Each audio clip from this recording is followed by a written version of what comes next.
Assalamualaikum warahmatullahi wabarakatuh. Innal hamdalillah nahmaduhu wa nasta'inuhu wa nastaghfiruh wa na'udzu billahi min shururi anfusina wa sayyiati a'malina. Man yahdihillahu fala mudhillalah wa man yudlil fala hadiyalah. Asyhadu an la ilaha illallah wahdahu la syarika lah wa asyhadu anna Muhammadan abduhu wa rasuluh. Ya ayyuhalladzina amanu taqullaha haqqa tuqatih wa la tamutunna illa wa antum muslimun. Ya ayyuhan nasu taqu rabbakumul ladzi khalaqakum min nafsin wahidah wa khalaqa minha zawjaha وبث منهما رجالا كثيرا ونساء واتقوا الله الذي تساءلون به والأرحام إن الله كان عليكم رقيبا يا أيها الذين آمنوا اتقوا الله وقولوا قولا سديدا يصلح لكم أعمالكم ويغفر لكم ذنوبكم ومن يطع الله ورسوله فقد فاز فوزا عظيما أما بعد فإن أصدق الحديث كتاب الله وخير الهدى هدى محمد صلى الله عليه وعلى آله وسلم وشر الأمور محدثاتها فإن كل محدثة بدعة وكل بدعة ضلالة وكل ضلالة في النار. Jamaah kajian Masjid Al-Ghaffar Singosari Malang rahimani Allah iyyakum.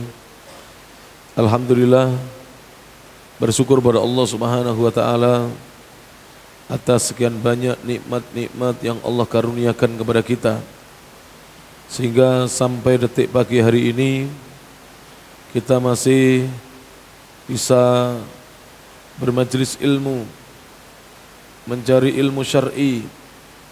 Ini merupakan nikmat yang sangat besar yang Allah Subhanahu wa taala karuniakan kepada kita. Sehingga di pagi yang cerah ini kita bisa duduk di musalla atau Masjid Al-Ghaffar, Jalan Raya Losari nomor 86 Singosari Malang, dan masih melanjutkan kajian kitab Tadhkiratus Sami'i wal Mutakallim fi Adabil Alimi wal Muta'allim karya Al-Imam Ibnu Jama'ah rahimahullahu ta'ala.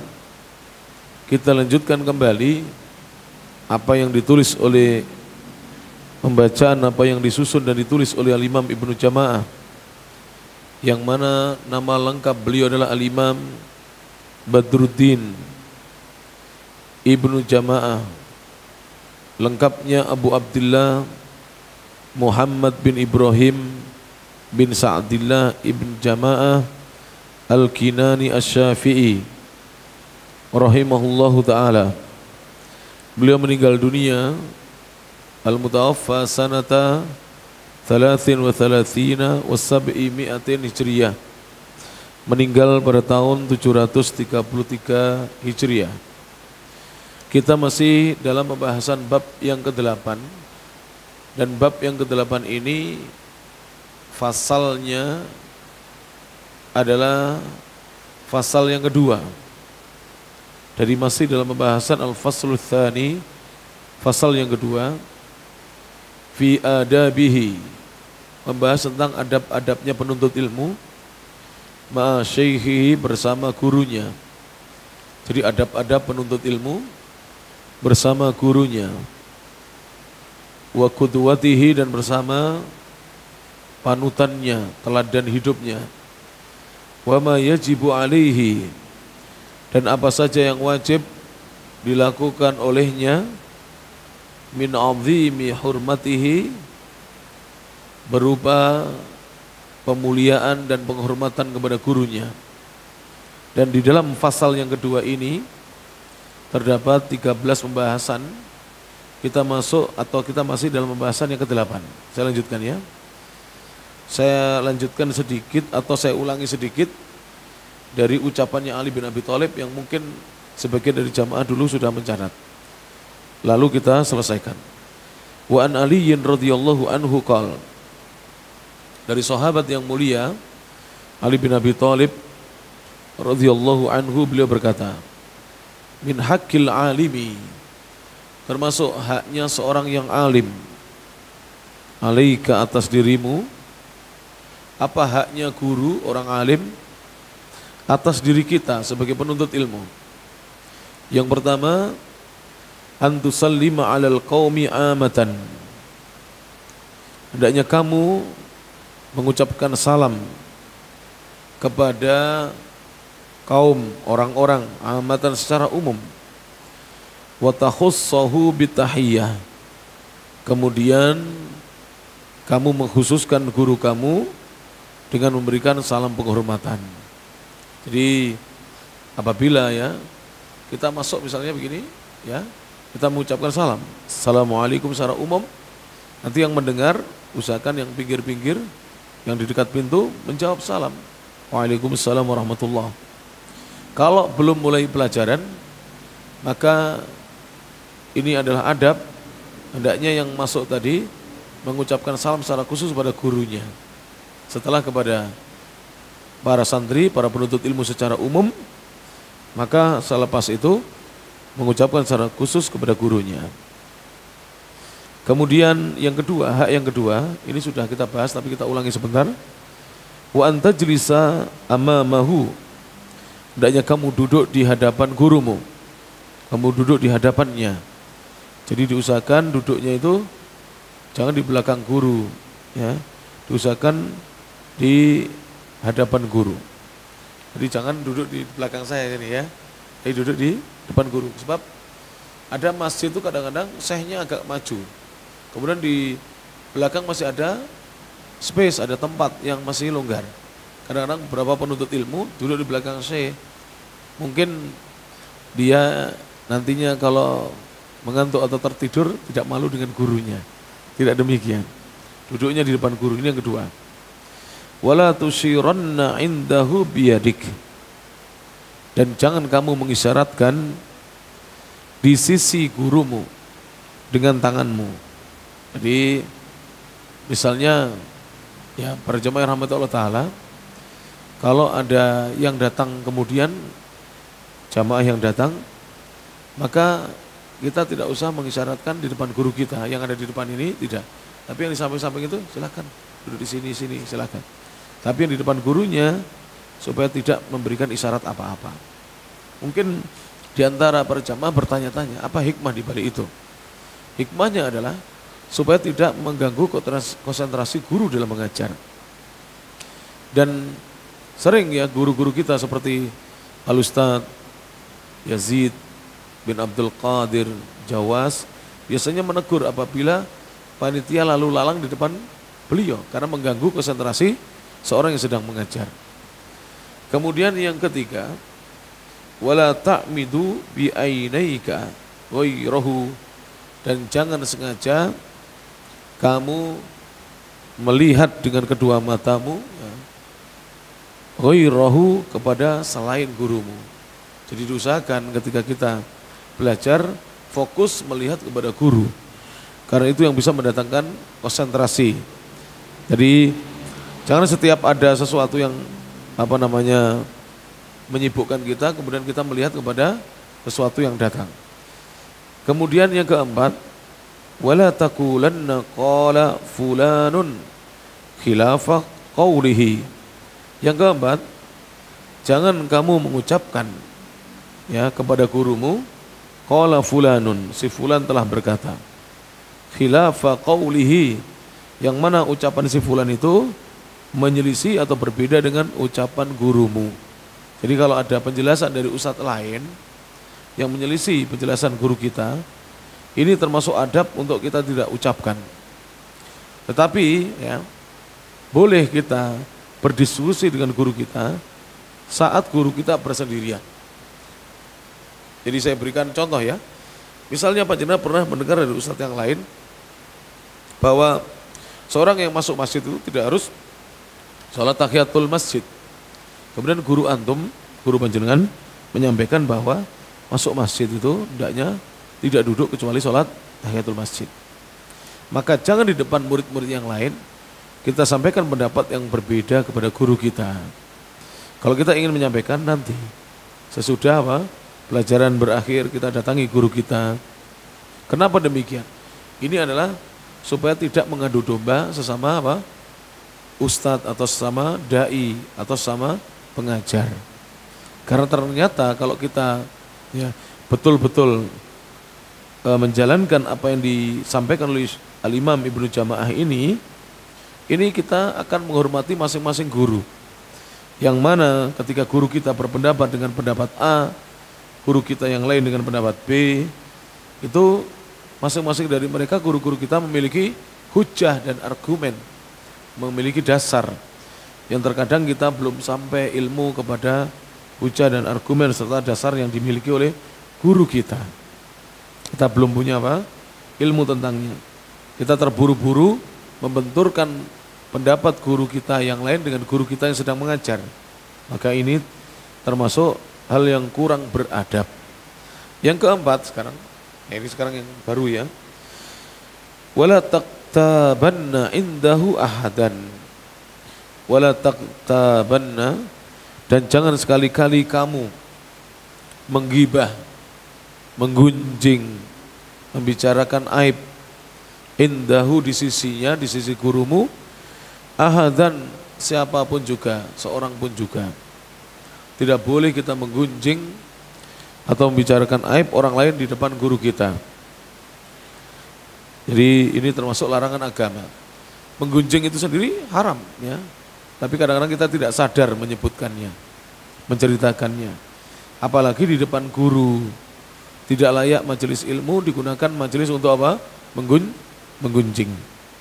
Makanya termasuk kekurang adaban apabila ada penuntut ilmu atau murid atau santri atau jamaah itu membicarakan aib orang lain di depan gurunya.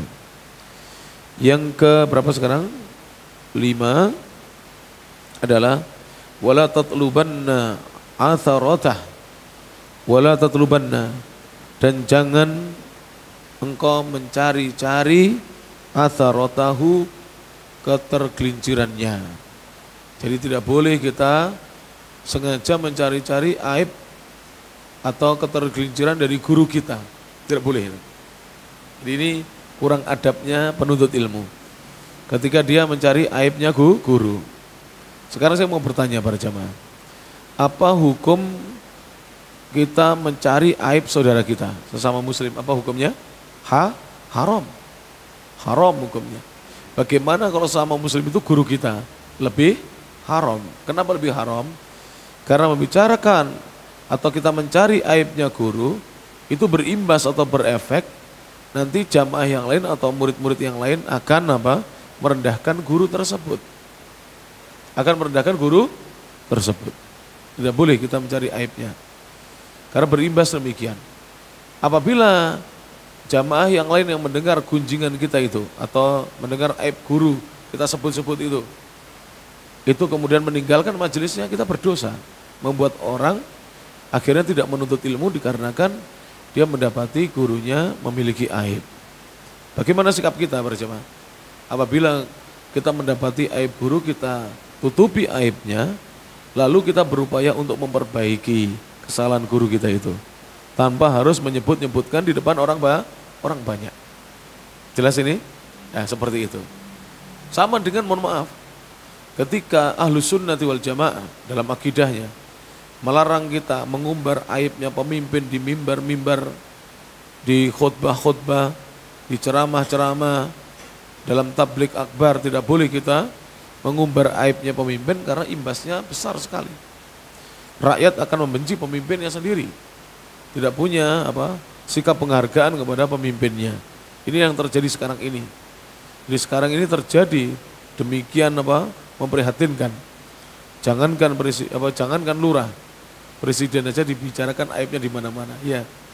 Padahal kita belum tentu apabila kita diserai satu urusan misalnya, mengurus desa saja belum tentu mampu. Bagaimana dengan mengurus satu negara? Jangankan mengurus satu desa, mengurus satu keluarga saja kita kadang-kadang tidak mampu dan pusing. Kadang-kadang kita bertengkar, berbeda pandangan, ya, berseteru dengan pasangan hidup kita. Bagaimana dengan mengurus satu negara? Ini yang keberapa? Yang kelima. Yang keenam, wa in zalla qubilat ma'dziratuhu. Yang keenam, wa in, dan jika zalla, guru kita tergelincir atau melakukan kesalahan, qubilat, maka hendaknya diterima ma'dziratuhu, alasan atau uzurnya. Seorang muslim itu sebagaimana dikatakan oleh banyak ulama, di antaranya Syekhul Islam Ibnu Taimiyah, apabila melakukan kesalahan maka kita berikan kepadanya uzur. Seorang muslim begitu. Misal ya, bapak-bapak biasa ke masjid. Suatu hari teman yang biasa ke masjid itu tidak datang di masjid. Jangan langsung kita gibah. Si fulan sekarang sudah 3 hari tidak ke masjid. Mungkin dia banyak main HP, atau mungkin dia sekarang tidurnya kemalaman, kemudian bangunnya kesiangan. Bisa jadi dia sedang di luar kota, bisa jadi dia ada keperluan mendesak yang dia tidak bisa sholat di masjid yang kita biasa bertemu dengannya. Itu banyak ya, berjamaah rahmatullah ta'ala. Maka tidak boleh ya, kita misalnya membicarakan aibnya orang sampai tidak mau menerima alasannya. Bagaimana dengan guru kita? Seharusnya kita lebih memberikan udzur kepada guru kita. Karena orang yang berilmu itu insya Allah ya, dengan ilmunya Allah akan menjaganya. Sehingga orang yang berilmu itu tidak akan bermudah-mudahan meninggalkan perintah, dan tidak pula bermudah-mudahan menjatuhkan dirinya di dalam larangan-larangan agama. Kalau kita saja merasa bahwa kita ini tidak akan bermudah-mudahan di dalam meninggalkan perintah, dan juga tidak akan bermudah-mudahan di dalam kita menceburkan diri kita dalam larangan, tentunya orang yang berilmu akan lebih lagi. Jelas? Seperti itu. Makanya dilarang. Kemudian yang ke-7, wa alaika an tuwaqqirahu lillahi ta'ala. Wa alaika, dan kewajiban atasmu, an tuwaqqirahu, agar engkau memuliakannya, memuliakan gurumu, lillahi ta'ala, karena Allah Ta'ala. Hendaknya kita memuliakan guru kita karena Allah Subhanahu wa Ta'ala, bukan karena yang lain. Bukan karena kita ingin dekat dengan guru kita, syekh kita, ustadz kita, tapi betul-betul kita memuliakan dia karena Allah Subhanahu wa Ta'ala. Taib. Yang ke-8, wa in kanat lahu hajatun, wa in, dan jika kanat ada lahu, dia memiliki hajatun, kebutuhan. Apabila guru kita memiliki hajat, keperluan dan kebutuhan yang harus diselesaikan, sabaqtal qauma, hendaknya kamu mendahului orang-orang, ila khidmatihi, untuk melayaninya.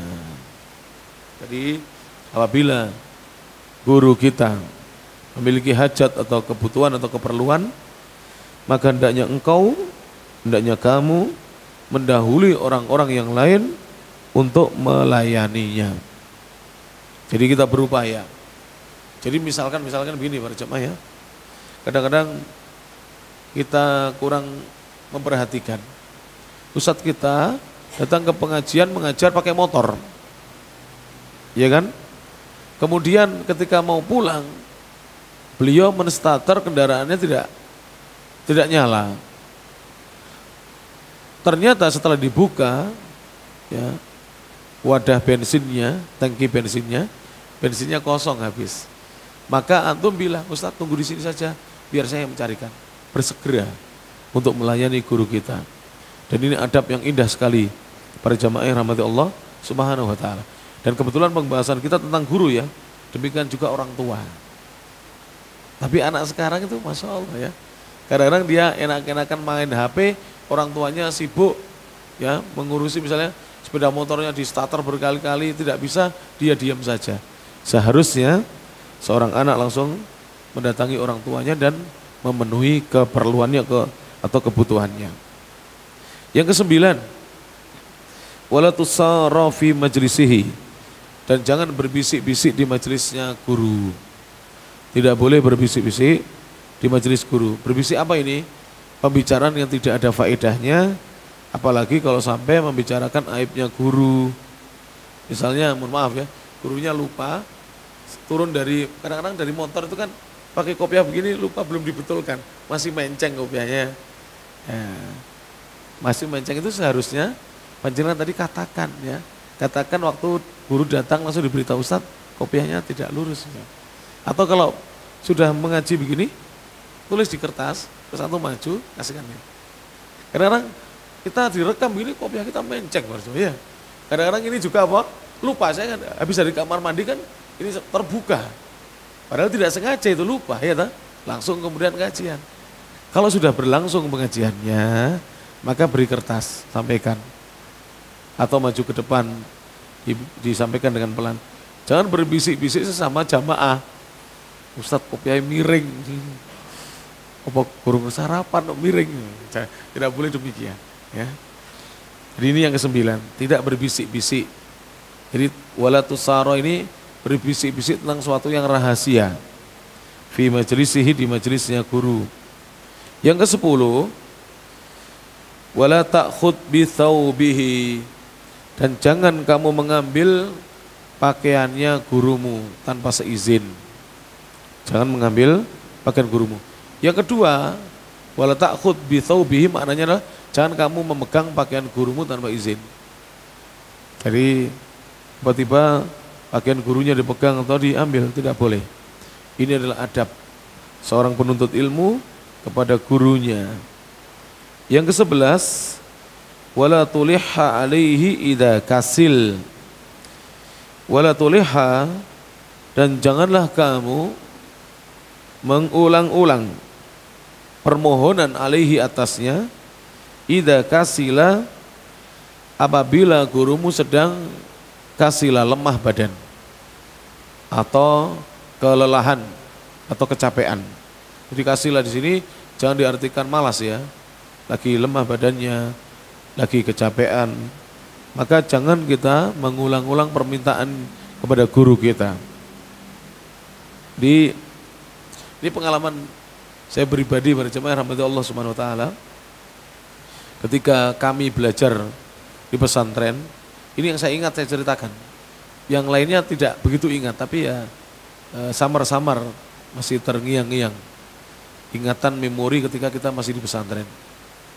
Jadi ketika saya belajar di Ma'had As-Sunnah di Jalan Bajirupa di kota Makassar, Sulawesi Selatan, di pesantrennya Al-Ustadz Abu Muhammad Dzulqarnain, itu kakaknya beliau yaitu Ustadz Khadir, sampai sekarang beliau kalau mengaji tidak mau direkam, beliau tidak mau di video, beliau hanya mau rekaman audio saja.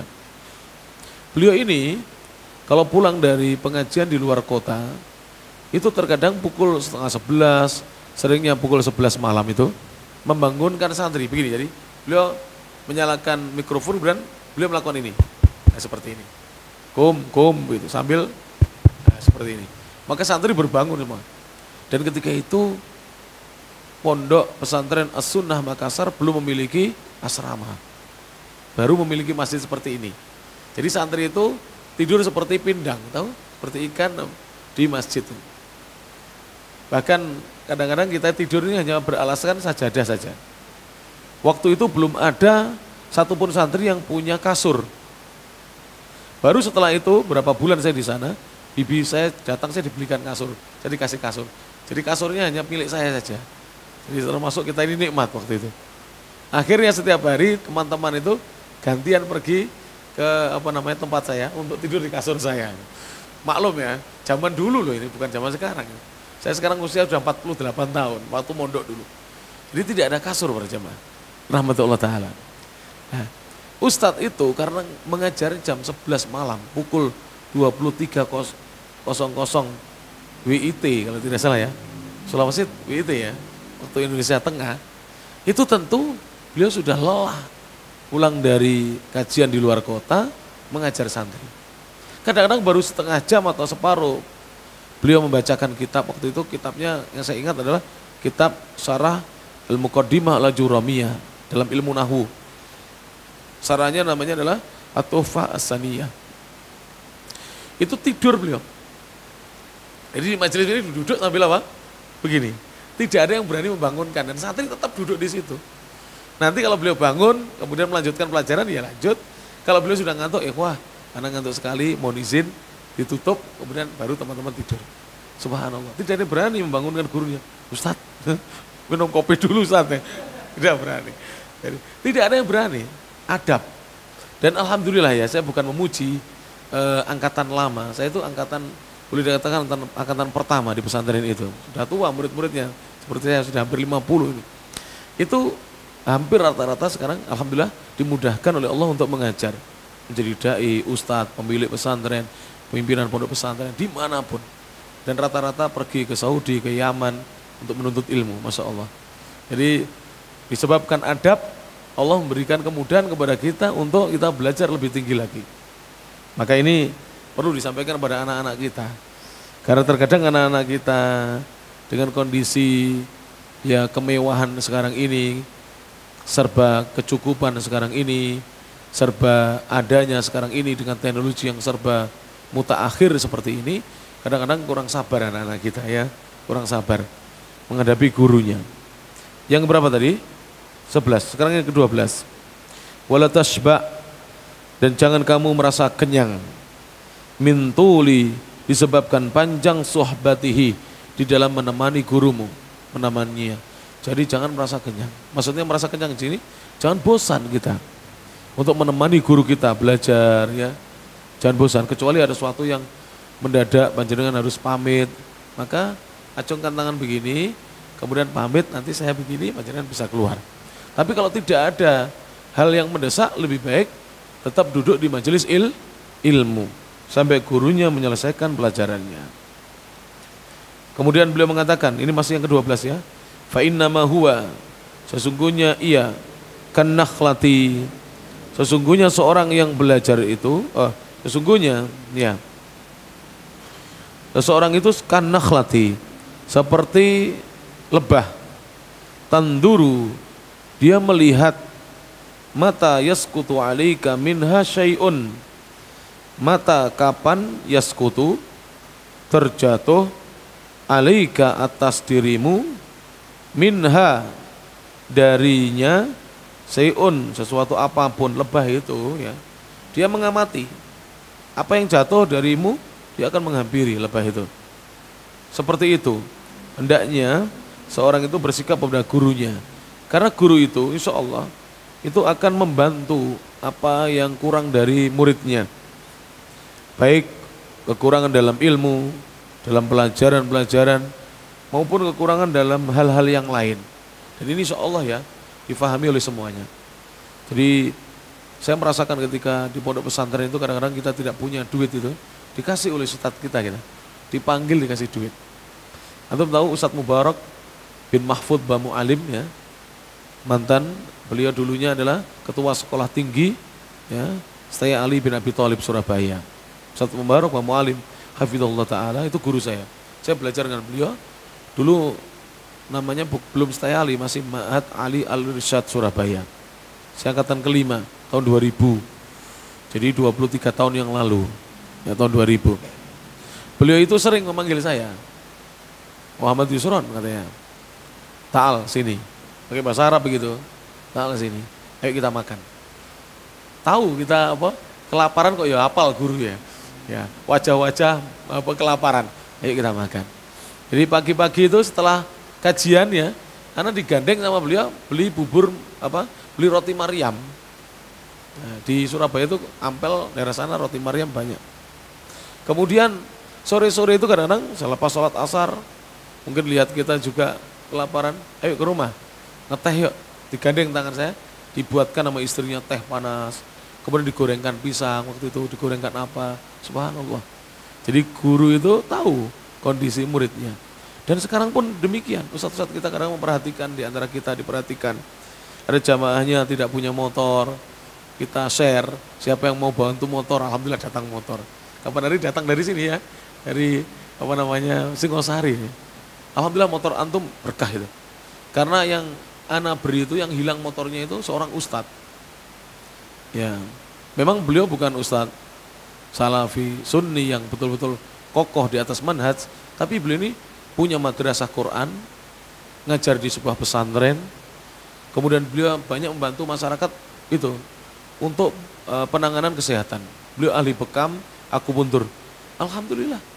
Setelah kita sampaikan amanah hibah wakaf motor kepada beliau, manfaat itu.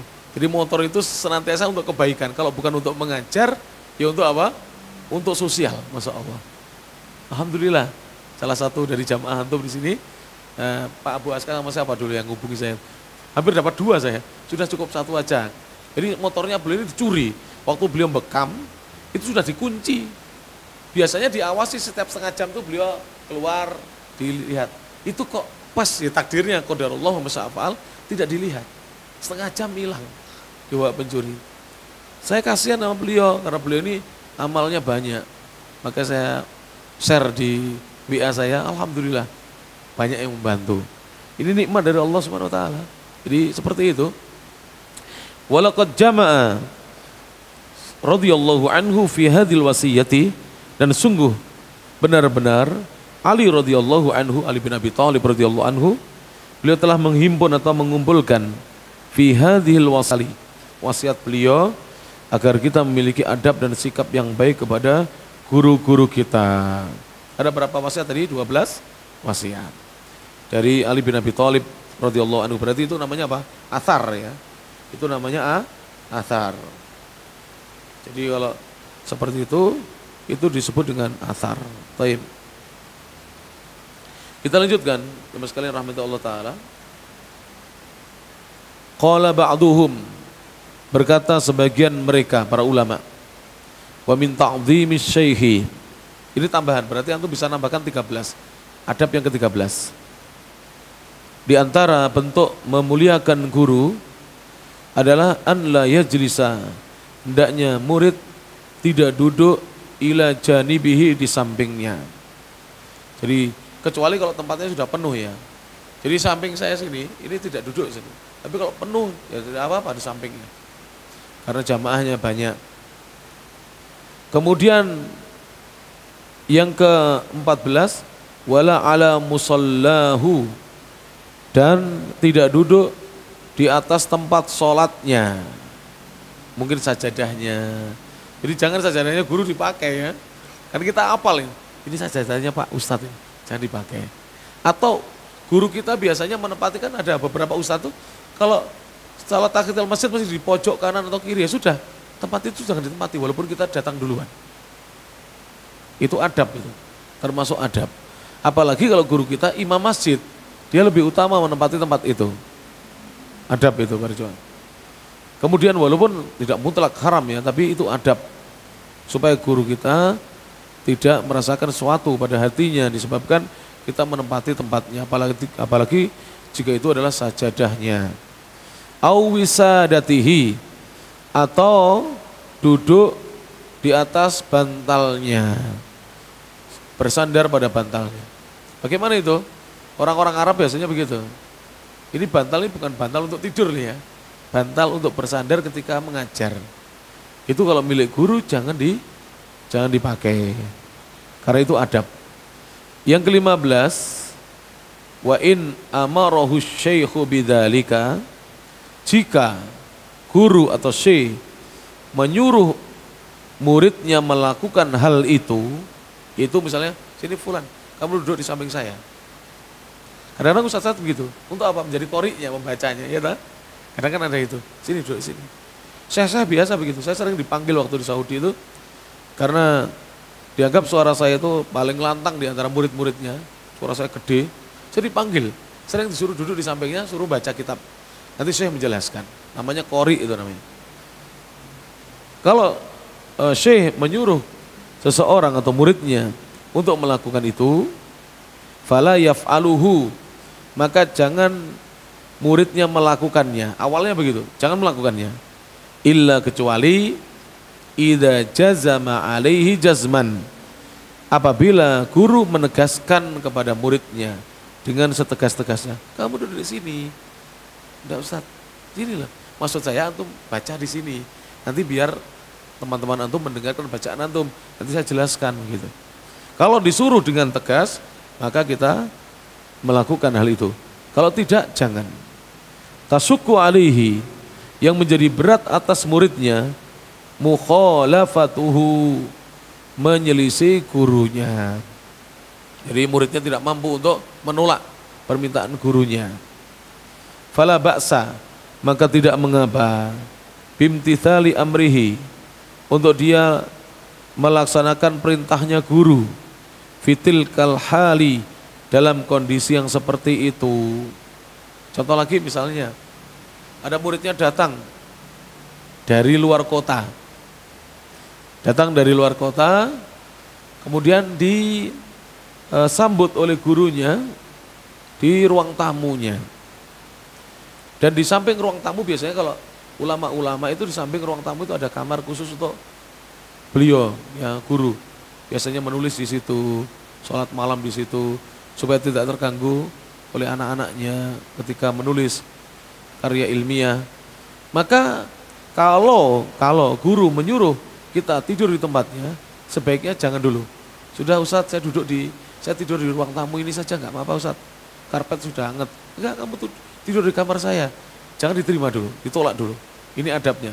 Kecuali jika Ustadznya memaksa, antum digandeng disuruh, nah, baru kita mau. Jadi jangan langsung ya. Jadi tempat-tempat khusus guru itu tidak boleh dengan serta-merta kita tempati. Tidak boleh dengan serta-merta kita tempati. Banyak ya, di antara santri-santri itu kadang-kadang mohon maaf, naudzubillah min dzalik, itu sengaja duduk di kursi gurunya begini, terus selfie. Biar dikatakan dia sedang mengajar begini, selfie. Fotoan aku. Padahal ini kursi guru. Ini tidak boleh.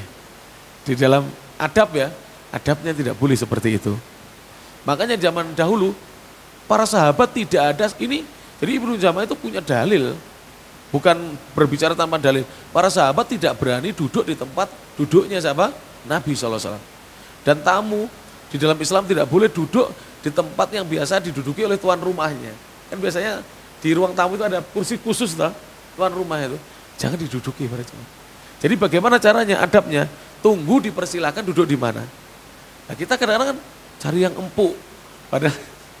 Padahal yang empuk ini untuk tuan rumah, beliau sudah sepuh, usia 70, 60, tidak bisa duduk di kayu yang keras, ya bisanya duduk di kursi yang empuk. Tidak boleh. Ini dalam hadis-hadis banyak. Makanya Ibnu Jama'ah di sini memasukkan juga termasuk adab murid kepada guru untuk tidak melakukan hal itu. Tsumma ya'udu. Kemudian murid hendaknya kembali ila ma yaqtadihil adabu, kepada perkara yang dituntut atau dikehendaki oleh adab.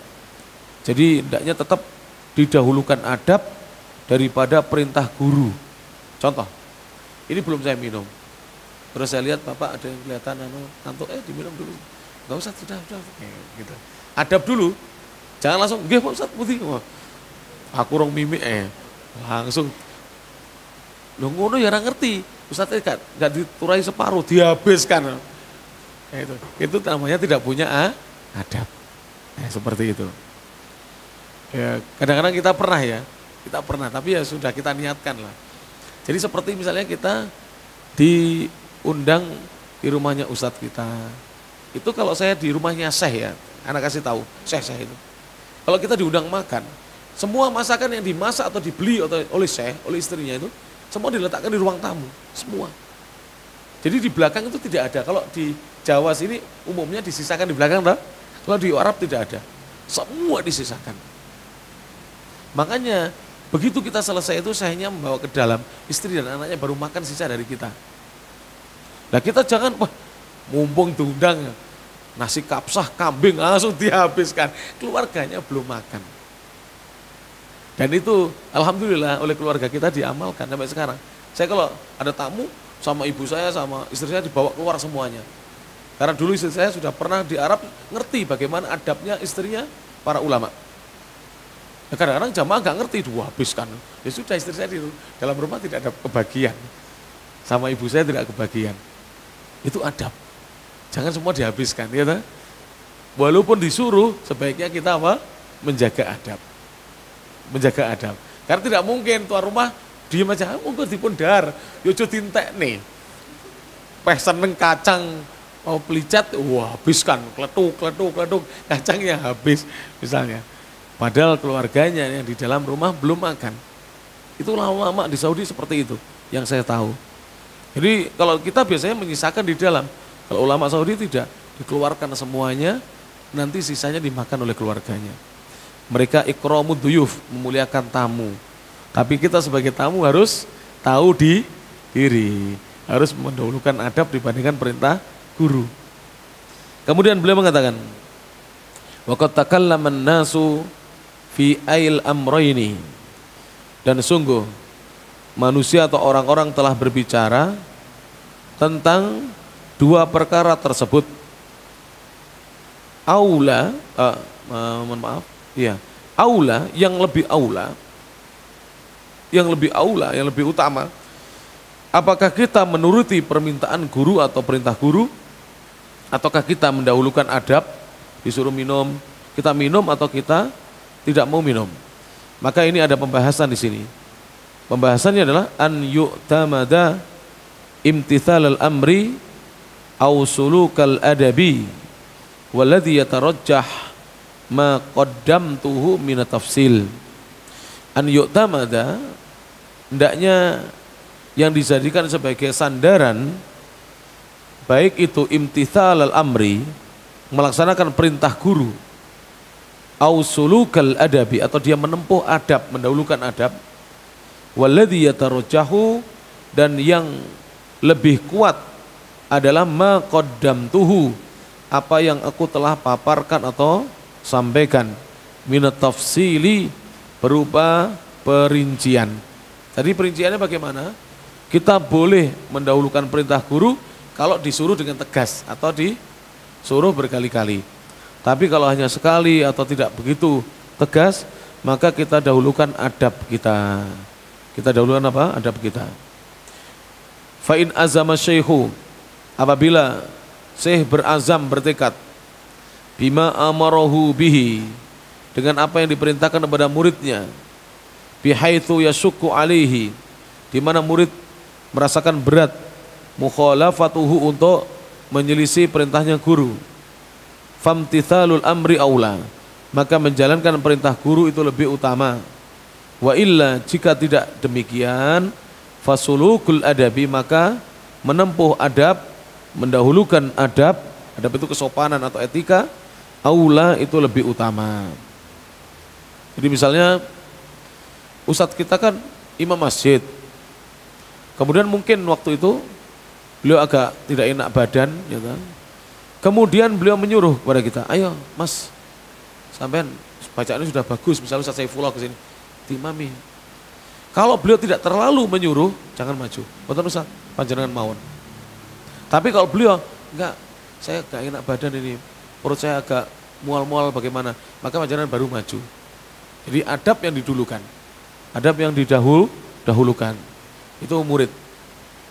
Bahkan ya, para jamaah rahmati Allah subhanahu wa ta'ala, saya dulu sering mendapati, misalnya begini, ada dua orang ustadz itu di satu pesantren.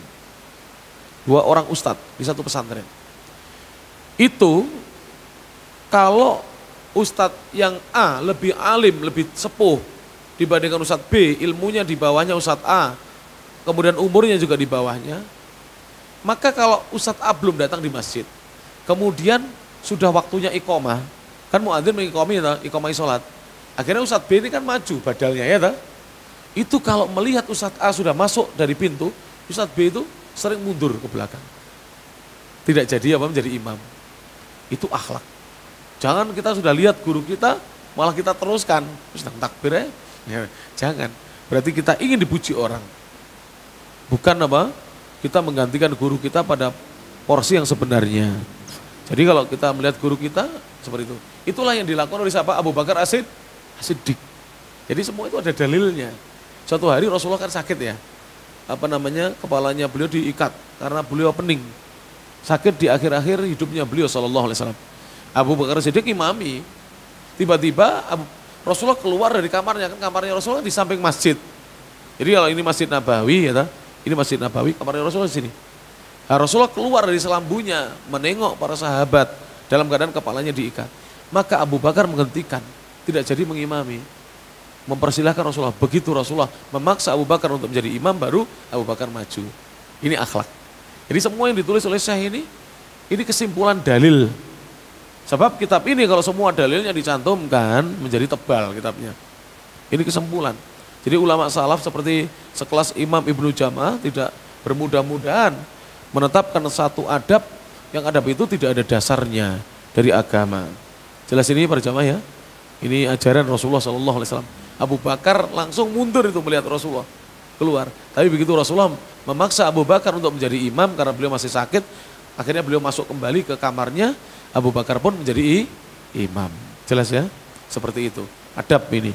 Panjenengan nanti mesti akan mengalami begitu. Ya. Panjenengan sudah maju di sini, sawu sufufakum, imam tetapnya datang, langsung mundur. Panjenengan ke soft. Jangan memaksa. Kecuali kalau panjenengan tidak lihat kedatangannya ya.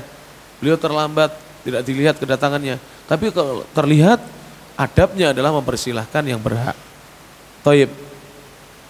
Kemudian beliau mengatakan, li jawazi an yaksida syekhu jabrahu, dikarenakan bolehnya syekh itu berniat untuk jabrahu, memperbaiki muridnya, wa idhara ihtiramihi, dan untuk menampakkan penghormatan muridnya kepada gurunya, wal iktina'a bihi, dan perhatian guru kepada muridnya, fayuqabiluhu wa dzalika bima yajibu min ta'dhimi syekhi wal adabi ma'ahu.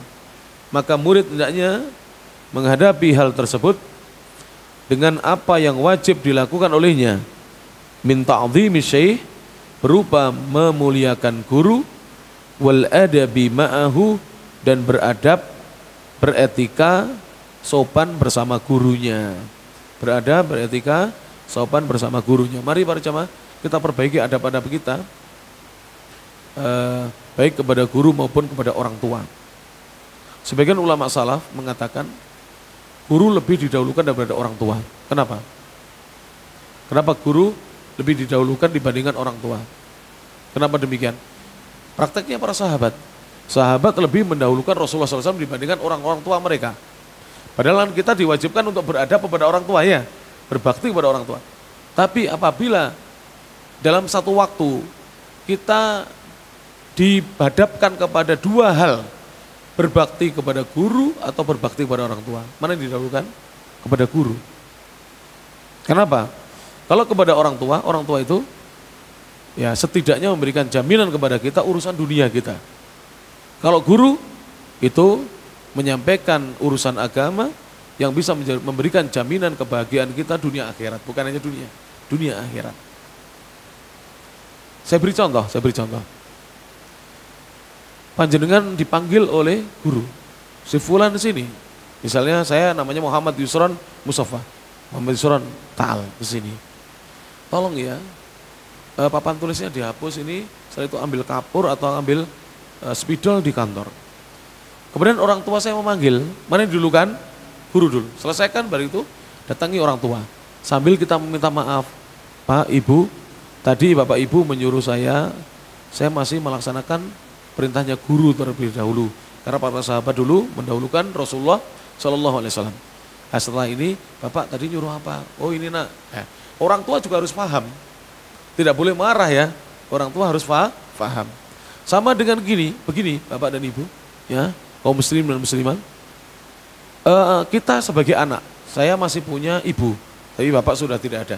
Bagi panjenengan yang masih punya bapak ibu, dua-duanya memanggil mau menyuruh, mana yang didulukan, ibu atau bapak? Ibu lebih dahulu. Karena Nabi yang mengatakan demikian. Ya tak? Ketika datang seorang bertanya kepada Nabi, ya Rasulullah, ya, man ahakun nasi bi husni sahabati. Siapa manusia yang lebih berhak untuk aku pergauli dengan sebaik-baiknya pergaulan? Qala, Nabi menjawab, ummuka, ibumu. Tsumma ayun, kemudian siapa setelah ibuku? Qala ummuka, ibumu lagi. Qala tsumma ayyun, kemudian siapa? Qala ummuka, ibumu. Baru yang keempat dia tanya, qala tsumma man, kemudian siapa ya Rasulullah? Qala abuka. Dan bapak tidak boleh marah, panjenengan tidak boleh marah, Pak. Kalau anak lebih mendahulukan perintahnya ibunya. Karena memang agama begitu. Ya kita belajar agama itu kan untuk melaksanakan.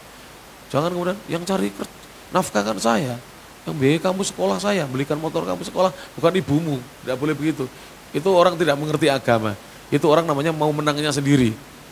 Kalau orang mengerti agama, dia senang kalau anaknya berbakti kepada ibunya baru kepada dirinya, ya tak? Senang. Berarti anak ini anak soleh, anak solihah. Dia mendahulukan ibunya baru mendahulukan apa? Baru setelah itu melaksanakan perintah bapaknya. Sama dengan putra antum dipanggil ustadznya, antum juga butuh biar enak. Itu panggil ustadz dulu, nanti setelah itu kesini lagi lah. Seperti itu. Mendahulukan gurunya, karena guru itu insya Allah dengan agama yang diajarkan itu memberikan jaminan kebahagiaan dunia akhirat. Kalau orang tua kebanyakan hanya memberikan jaminan kebahagiaan di mana? Di dunia. Apalagi orang tua yang tidak mengerti agama. Jelas ini ya para jemaah yang dirahmati Allah Ta'ala. Pembahasan yang berikutnya adalah pembahasan at-tasi'u yang ke-9. Tadi yang ke-8 ya. Sekarang pembahasan yang ke-9. Karena ada 13 pembahasan di dalam pasal yang kedua. Jadi pasal yang kedua ini ada 13 poin pembahasan. Kita masuk sekarang pembahasan yang ke-9. Yaitu an yuhsina khitabahu. Hendaknya seorang penuntut ilmu atau murid dia memperbagus khitabahu, pembicaraan dia ma'asaihi bersama gurunya. Jadi kalau berbicara bersama gurunya jangan berbicara dengan kasar, dengan suara yang diangkat lebih keras daripada suara gurunya. Kan dulu para sahabat kan tidak boleh ya mengangkat suara melebihi suaranya siapa? Rasulullah SAW. Biqadril imkan, sesuai dengan kadar kemampuan. Jadi dia bicara yang baik. Kalau mohon maaf ya, bapak-bapak dan ibu-ibu tidak bisa kalau di Jawa ini berbicara bahasa Jawa kromo inggil kepada guru. Kalau saya lebih baik memilih bahasa Indonesia daripada ngoko kalau saya. Walaupun ngoko itu boleh, tapi tolong ngokonya dipilih yang paling bagusnya. Ya. Beberapa jamaah saya sering saya dapati. Kadang-kadang usianya loh masih separuh saya. Dia masih baru menikah, mungkin usianya masih 25 tahun. Ya, kan separuh saya hampir 50. Itu kadang-kadang ketika pamit itu Ustadz, kalau badai kundur rumiyin, nah itu keliru. Jadi kalau jamaah bukan kundur tapi wangsul atau mantuk. Wangsul itu agak halus, mantuk itu agak kasar. Jadi seperti itu. Panjenengan misalnya saya suguhi makanan di rumah saya. Itu jangan Ustadz lo dahare nggih, itu keliru. Harusnya kalau maeme Ustadz. Nah, monggo panjenengan nggih dahar Ustadz, seperti itu. Itu adab. Nah, anak-anak sekarang tidak tahu itu. Maka kalau tidak tahu, kalau saya lebih baik pakai bahasa Indonesia. Saya minum dulu nggih. Muter ngunjuk. Kan di belakang ada Musola Al-Ghaffar ini Masya Allah ini. Saya bukan memuji. Masya Allah tabarakallah.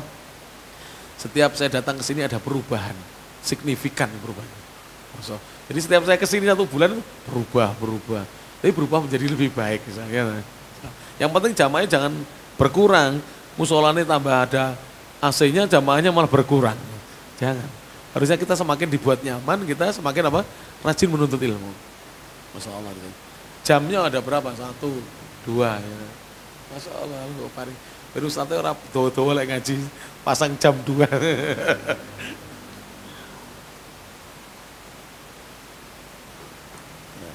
Masya Allah. Kita lanjut. Wala yaqulu lahu, dan janganlah penuntut ilmu mengatakan kepada gurunya 5 mengapa. Jadi pertanyaan mengapa atau kenapa itu kurang adab pada guru. Bagaimana kalau kita punya rasa penasaran tinggi dan ingin tahu, guru mengatakan demikian. Dan kita ingin tahu dasarnya. Tapi jangan dengan pertanyaan apa? Mengapa atau kenapa. Kalau bahasa Jawanya apa? Nyang opo. Kayak ngopo Pak Ustadz?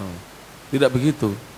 Kalau mau bertanya, kalau boleh tahu Ustadz, tadi Ustadz menyampaikan begini, anak pengen tahu dasarnya, dalilnya, pengen saya tulis. Jangan mengatakan mengapa, lah. Mengapa kalau masuk masjid harus sholat tahiyatul masjid dulu Ustadz? Itu tidak boleh dalam adab. Jadi pertanyaan seperti itu tidak boleh. Wala nusallimu, wala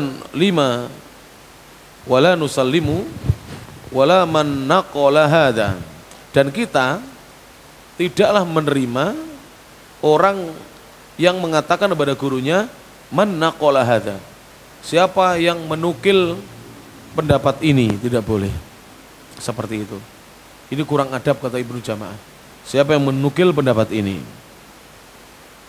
Wala aina maudhi'uhu, atau jangan mempertanyakan di mana tempatnya pendapat ini. Wasyibha dzalika, dan yang semisal itu. Ya, dan yang semisal itu. Memang ini sepertinya secara akal kita, masa bertanya, Ustaz pendapatnya siapa? Ini antum dapatkan di mana? Itu seakan-akan kan biasa saja, wong kita ingin tahu. Tapi Ibnu Jamaah mengatakan jangan ditanyakan dulu.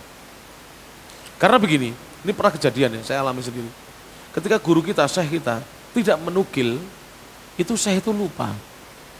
Atau beliau menjelaskan yang lain yang tadi kelupaan belum dijelaskan. Ternyata besok harinya waktu beliau mengajar lagi dijelaskan. Berarti kan beliau terlupa, belum sempat menjelaskan. Besoknya dijelaskan. Karena apabila ditanya kemudian syekh itu lupa, itu ada beberapa guru itu, mohon maaf, tidak berani mengatakan saya lupa atau saya tidak tahu. Tidak berani mengatakan begitu. Dan itu biasanya membuat guru akan agak tersinggung dengan pertanyaan muridnya. Maka sebaiknya ditulis saja. Kalau sekarang kan zamannya ini ya HP, ditulis saja. Misalnya saya menyebutkan tentang seorang sahabat Abu Hurairah, namanya Abdurrahman bin Sakhar.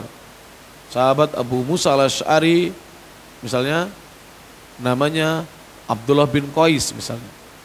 Kemudian saya menyebutkan sahabat Abu Sa'id al-Khudri, saya nggak menyebut namanya karena jangan penasaran.